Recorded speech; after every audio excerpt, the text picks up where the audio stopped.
Hello, everyone, and welcome to the Happiness Journey with Dan podcast, where every journey is worth living.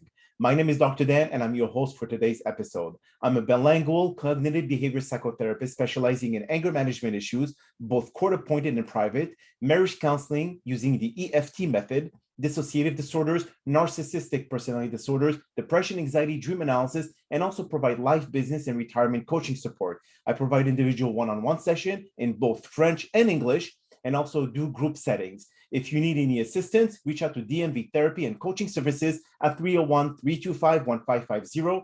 And our website can be found at lifecoachddanamzallag.com. Today, I'm very excited to have for our 6th episode of season 7, a very special guest and author and certified mindfulness teacher, Kristen Manieri.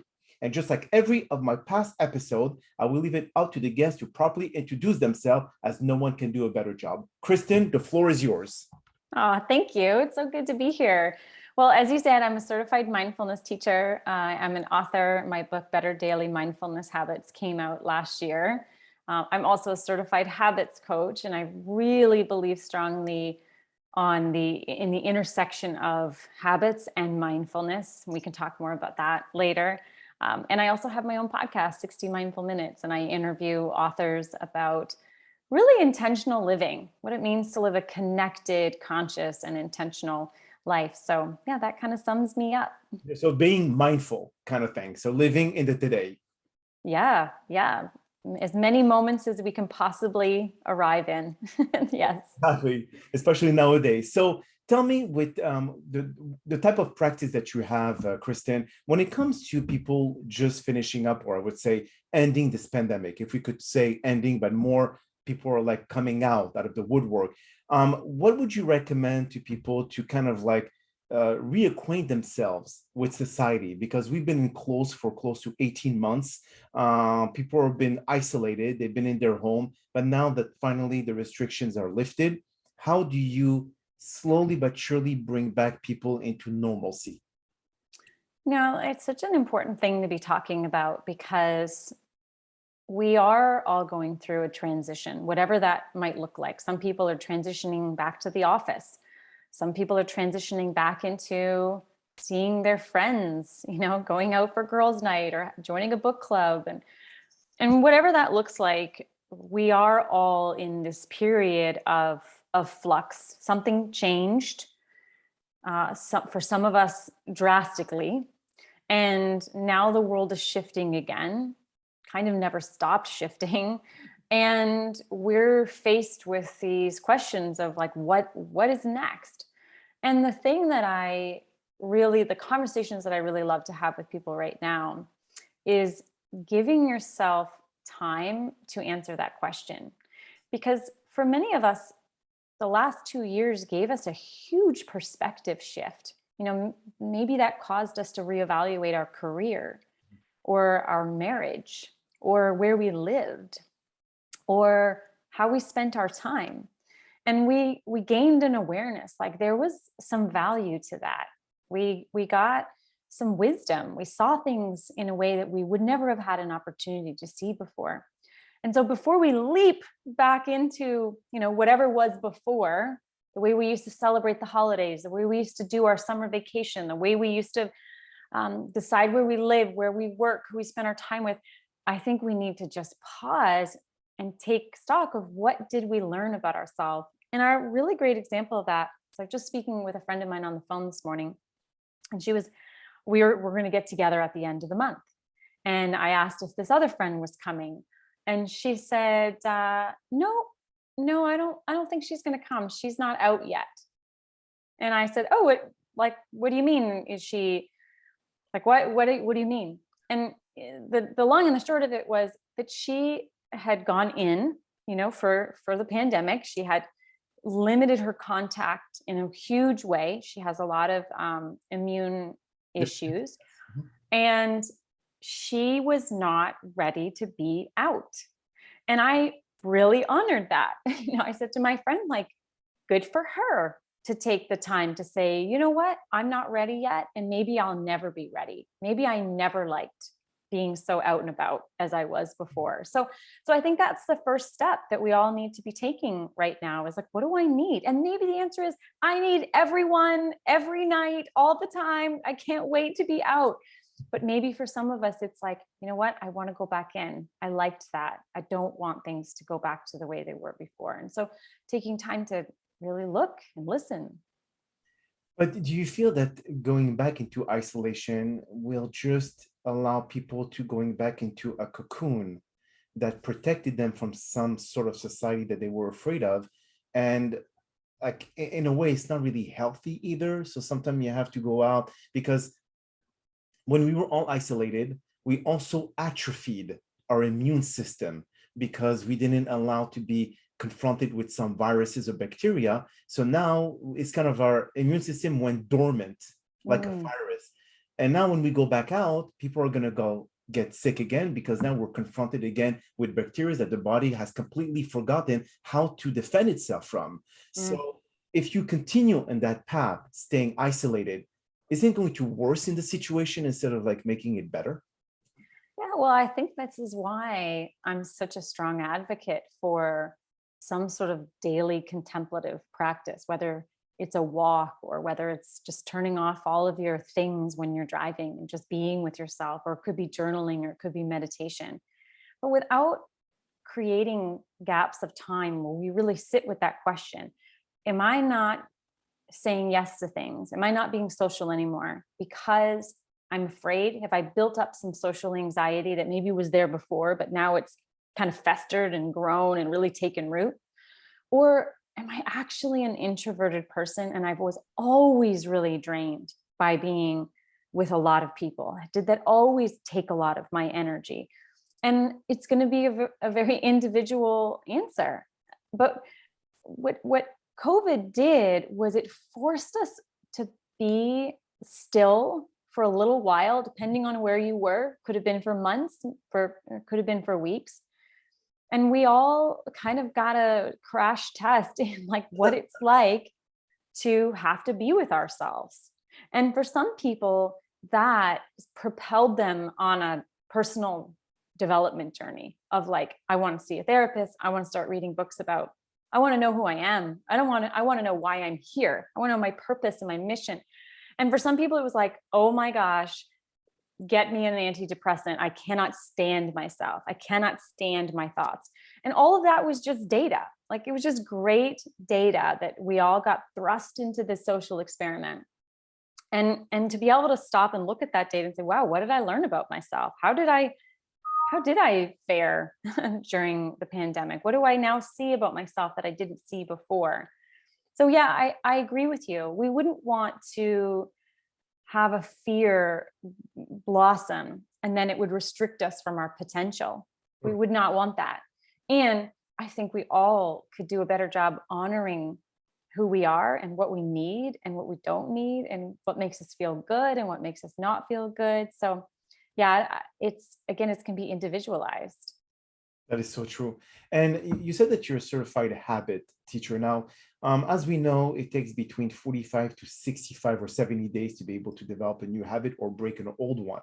So now we had with this pandemic, it allowed us to be able to be isolated in an environment that we were actually seeing and hearing our thoughts coming in and out every single second. So in that regard, when it comes to developing new, better habits in an isolation environment, how could that have been positive? Because, you're right, it did bring some positive things, this pandemic. But in this regard, what do you think would be good habits versus bad habits when we were all isolated? Yeah, I think that one of the habits that I see getting developed kind of organically is that because we didn't get asked to do things for a while, we broke the habit of saying yes to everything all the time. So that was something that I really saw. I saw that because many of us, we lost our commute during the pandemic, new habits developed of like, wow, I have more time in the morning now. And that exercise that I said I never had time for, or the walk outside, or the meditation, or the journaling, like I kind of won this sort of 40 or 60 minute time lottery, maybe on either end of my day. So I think that it got us to see that maybe the things that make us feel well and good are not necessarily that far out of reach. But I'll push back on you in a little bit on what you said about how long it takes to build a habit. Because I tell you what, if I say I was visiting from out of town and I was staying at your house for a couple of days, and I brought a big, like, Tupperware of chocolate covered almonds. Mhm. And I put it on the corner of the kitchen counter where you walk by. And for the whole week that I was there, let's say, you walked by every day and you would eat those chocolate almonds. Mhm. You would have a chocolate almond habit probably within a couple of days. It would not take you 6 weeks or 21 days or whatever to do that. And the reason why I point that out is because I think that habits that take a really long time to really plant, like really root, are usually things that we don't want to be doing. We don't like doing them. It doesn't, like, we don't feel good. Maybe afterwards we feel good, but it's something that we think that we should be doing. So yes, habits that are shoulds do take a really long time to root, because we're fighting against our will and our motivation, honestly, because at some point the 5K every morning is not going to be fun. No matter how good your playlist is, your true self is going to be like, I don't want to do that. And now it's like, I have to make myself do that. So with habits, I think it's really important that we find a way to make them feel good so that we're not fighting ourselves when we try to do things. But then the same thing goes with when you look in January, where the New Year resolution, we're all going to the gym, you see the gym packed to its Right. end. And then coming mid-February or March, you see tumbleweed at the gym because everyone disappeared. They could not maintain, because as you said, it's a hard, I mean, when you have to exercise every single day, after a while, the body starts craving for this exercise, but it's not going to happen after 1, 2, or 3 days. Yeah, the example that you give about the chocolate almond, anyone will develop this kind of good habit to be able to eat this, especially if you have a sweet tooth. But when it comes to something that is sustainable all through your life, that will take much longer, especially when it comes to adapting a new exercise regimen, or changing like a habit of being angry. You take a while to control your anger or anything of that sort. So I think all this will require some people to completely change their perspective of what was normal before and now what is something that they realize, I've been acting or behaving really badly. I need to do that. Yeah. Well, what's really interesting about the process of building a habit, and I don't think we really ever learn. It would be such a great thing for us to learn in like 3rd or 4th grade, that there's actually an architecture to the building of a habit. Like there's an order to how it should be built. And one of the things that we often kind of skip over is that there's a result that we want. Let's look at the gym as an example. Like the result that I want is I want to be in better shape, or I want to lose weight, whatever that is. And because that the thing that we see people doing, or we think that people are doing in order to get that result, is they go to the gym. That's the thing we go to do. Oh, I want to get in shape. I'm going to go to the gym. Well, the truth is, most people, as evidenced by how many people actually go to the gym once they pay, and they continue to pay and still not go, I would assert that they don't actually like going to the gym. They don't like being there. Maybe they don't feel good when they're there, especially if they're overweight or out of shape and people there are not.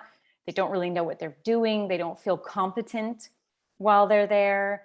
They see people who are better, stronger, faster, all of those things around them.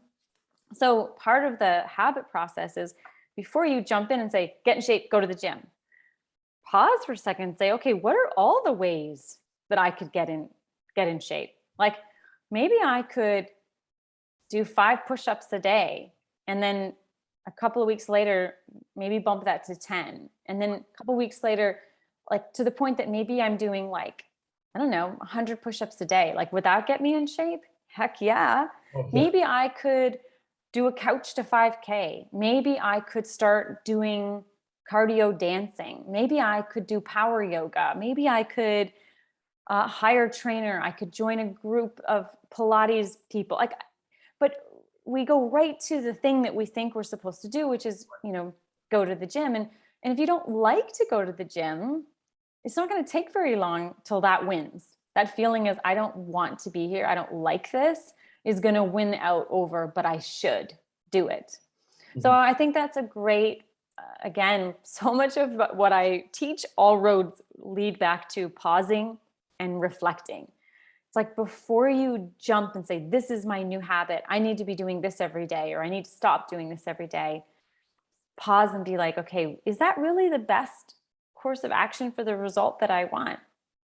So as a certified mindfulness teacher, what are the strategies that you try to implement to your clients to start living in the moment and not going back into the past and trying to change things, because you cannot change the past.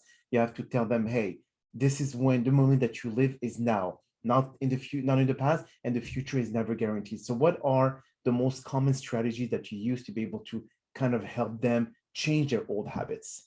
Well, I think a lot of people will probably be happy to hear me say that I don't often recommend meditation. Okay. I think that that's, a lot of people don't like it, right? So if they think that that's the only way in to mindfulness, to be having a steadier mind, and they try it a few times, what they'll probably discover is that it's hard or uncomfortable, or they can't do it, or they're not doing it right. Correct. And now they label themselves as someone who doesn't have a steady mind. Like, my mind is too crazy. Oh, I've hear that. Oh, I can't meditate. My mind is too crazy. I know your mind can't be like that. My mind is crazy.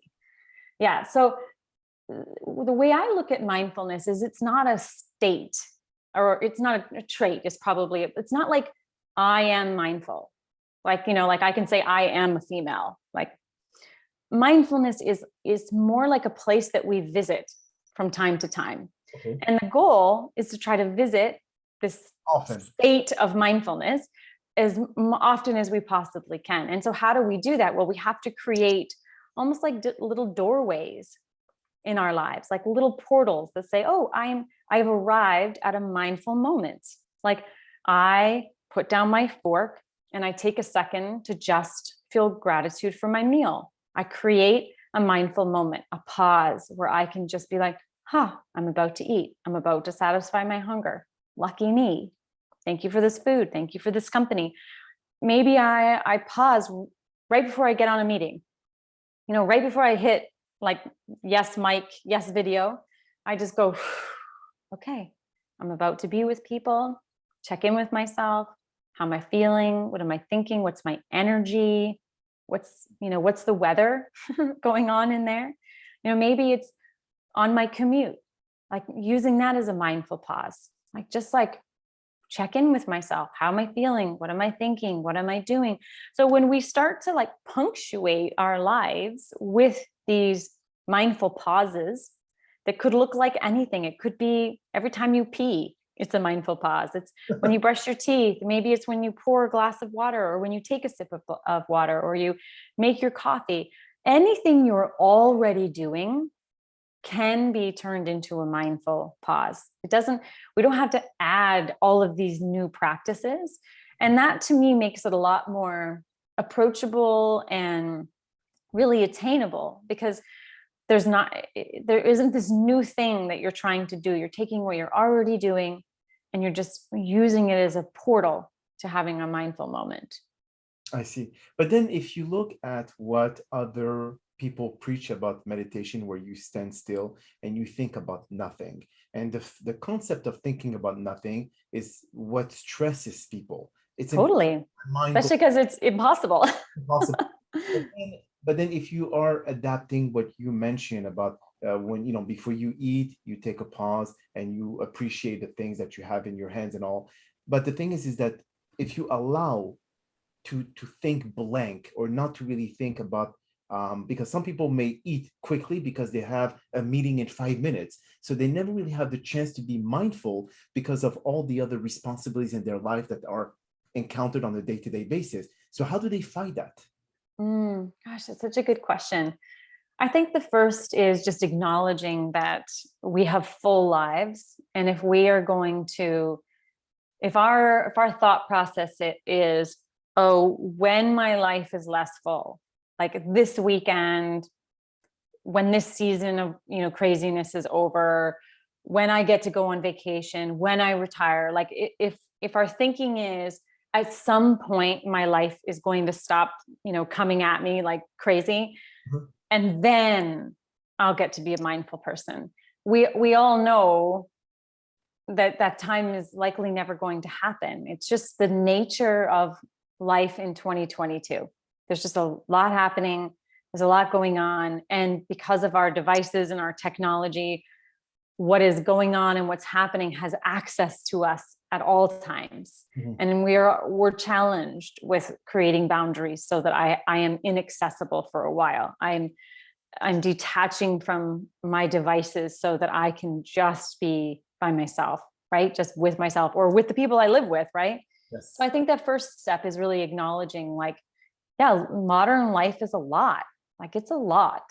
And to swim against that, to create a Sabbath, let's say, to take a day off every Sunday and really detach from technology and from commerce, and it's very revolutionary. Like you're really a renegade if you're doing that. And yet, if we want to be able to have a steadier internal world, I don't know of another way than to start creating bigger and bigger pockets of,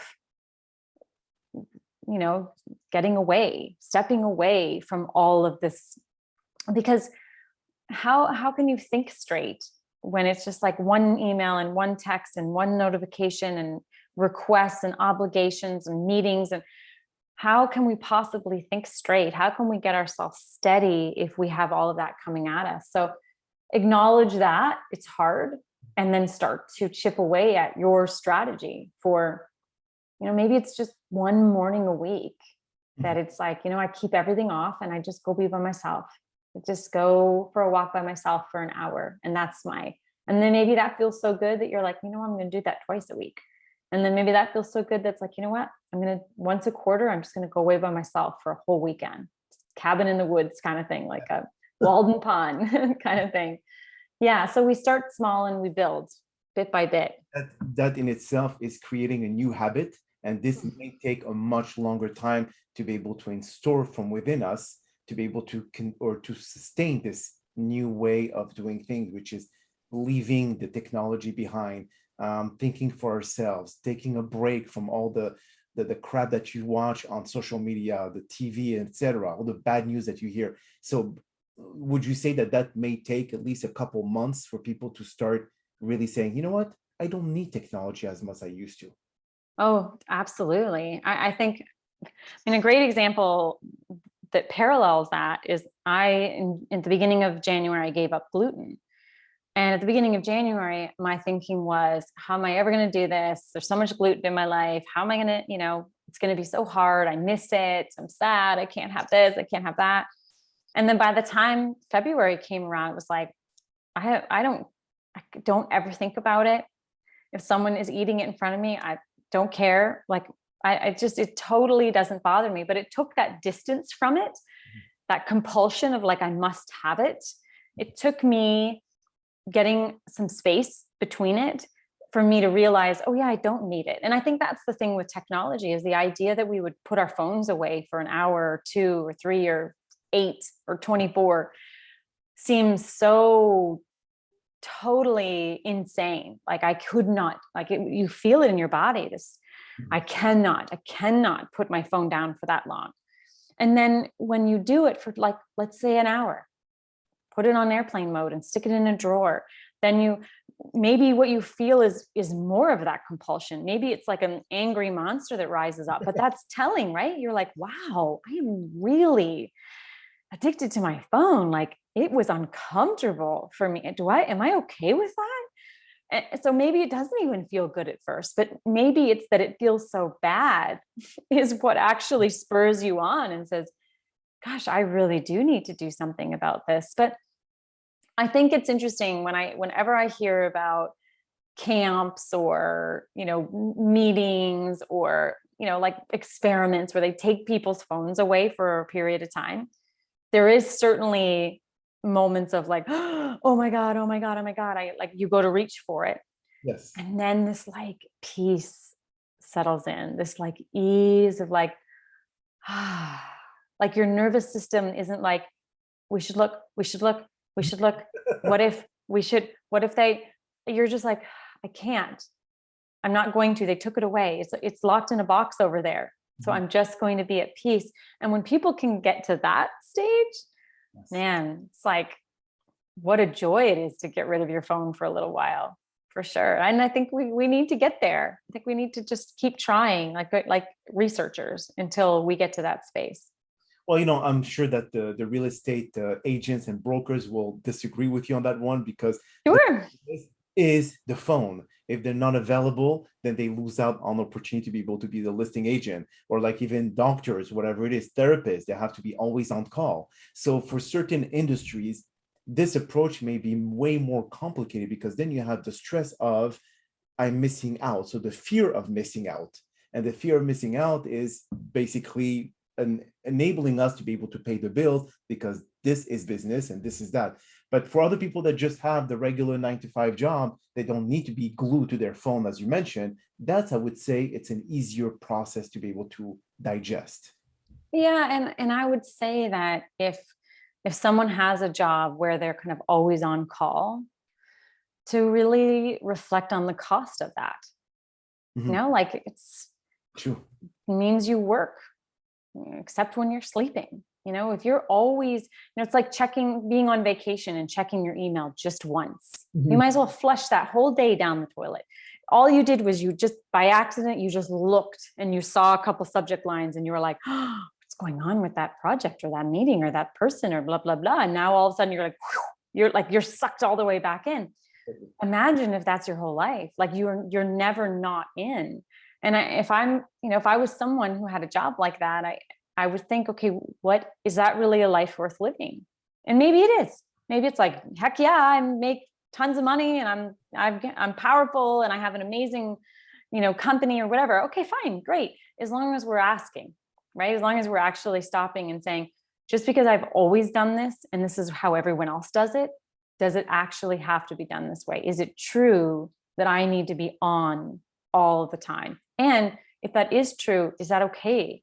Like, am I okay with that, with the cost of that, the true cost of that, my health, my mental health, my well-being, my relationships? So yeah, something to think about. Get the journal out again and reflect. Yeah, exactly. The journal, the famous tool.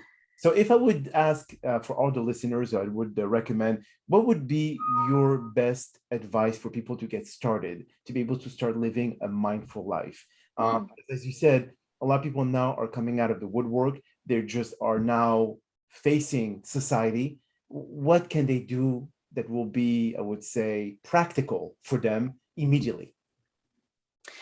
Well, the first thing that came to mind is to set up a place in your home where you do your inner work. And what you do for your inner work is totally up to you. You can grow that and adapt it and modify and pivot it, but to have a place, and it could be a pillow in the corner of a room. And maybe it starts as like a pillow, and then one day you put a lamp, and then a couple weeks later you put a plant, and now it's a plant and a lamp and a pillow. And that's like your little refuge. That's where you go to go be by yourself. It's not the dining room where you go eat with people. It's not the living room where you go watch TV with people. This is your little pocket, your little island where you go get to do your inner work. And what would that be? That could be your 5 sun salutations that you do, or your gratitude list, or you write your thank you notes, or you write in your journal, or you listen to a guided meditation, or you listen to a podcast, or you create your dream book and you look through it. So whatever that is, whatever that sort of homecoming practice that you develop, and know that will just shift as you shift, having like a home base for it, maybe even having a little basket where you keep your journal or your candle or your mandala, or whatever calls to you. But I feel like we always have a home for what matters, right? We have a home for our sleep. We have a home for where we make our food. We have a home home base in our house. We've structured our houses for what matters.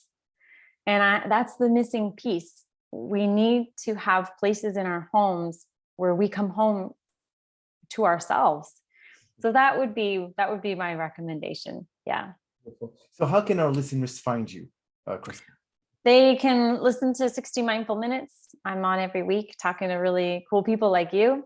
And you can go to kristenmanieri.com. There's some excerpts from the Better Daily Mindfulness Habit book there. There's a free course on how to start a daily centering practice. And there's actually, when you take it, I send you a bunch of pictures of what people have done with their space, their centering practice space. So if you're thinking, "Ooh, I want that," then that would be cool. So you can just sign up for that. It's a free sort of email course that you can get. So yeah, that's where you can find me. And your book can be found on Amazon? Yeah, Amazon, Chapters Indigo, Barnes and Noble. Yeah, wherever you love to buy books, you can find it there. Beautiful. Well, Kristen, that is all the time that we have for today's episode. And I really do appreciate the time for you taking out of your busy schedule to join us. And thank you again for participating and inspiring our many listeners with your incredible story. Now, we hope that you've all enjoyed today's episode. And I'm also very excited about the many upcoming guests that we have scheduled for season 7 of the Happiness Journey podcast, filled with inspirational stories just like the one that you're listening to today. Here are some concluding words of wisdom. Watch your thoughts. They become words. Watch your words, they become action. Watch your action, and they will become habit. Watch your habits, they become character. And watch your character, and it becomes your destiny. The key to success is to always pay attention, and not just of your surroundings, but more of yourself. You are the creator of the unforeseen future, regardless if you can predict it or not. By developing your proper habits, you will change your mind to adapt this newfound character that will allow you to create a new personality, a new approach and purpose in life.